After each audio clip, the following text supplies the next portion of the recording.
ইসলামী bank news top 10।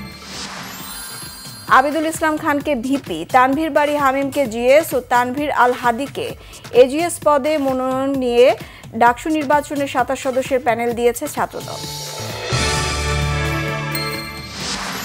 Rajshahi বিশ্ববিদ্যালয় কেন্দ্রীয় ছাত্র সংসদ ও সিনেট প্রতিনিধি নির্বাচনের মনোনয়নপত্র বিতরণ।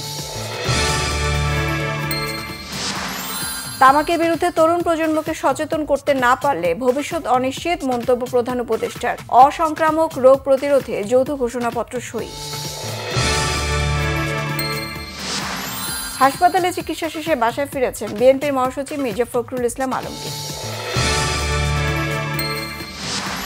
বর্তমান রাজনৈতিক অনিশ্চয়তা কাটাতে ও সুষ্ঠু নির্বাচনের লক্ষ্যে সব দলগুলোর আলোচনায় বসা উচিত, মন্তব্য ডাক্তার তাহেরের। 21 আগস্ট গ্রেনেড হামলার মামলায় তারেক রহমান ও লুৎফুজ্জামান বাবরের খালাসের বিরুদ্ধে করা আপিলের শুনানি বৃহস্পতিবার পর্যন্ত মুলতবি। জুলাই আগস্ট গণহত্যা মামলায় শেখ হাসিনা ও সাবেক স্বরাষ্ট্রমন্ত্রী আসাদুজ্জামান খান কামাল সহ 3 জনের বিরুদ্ধে সাক্ষ্য দিয়েছেন এক চিকিৎসক। বিশদ অঞ্চল পরিকল্পনা ড্যাপের নীতিমালায় অস্পষ্টতার কারণে আবাসন খাতে বিনিয়োগে আস্থাহীনতা বাড়ছে, সংলাপে অভিমত বিশেষজ্ঞদের।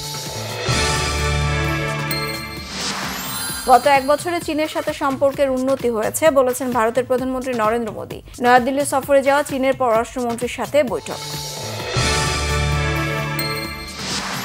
ভুটানে আজ শুরু সাফ নারী অনূর্ধ্ব 17 ফুটবল। প্রথম দিনে মাঠে নামছে বাংলাদেশ, প্রতিপক্ষ স্বাগতিক দল।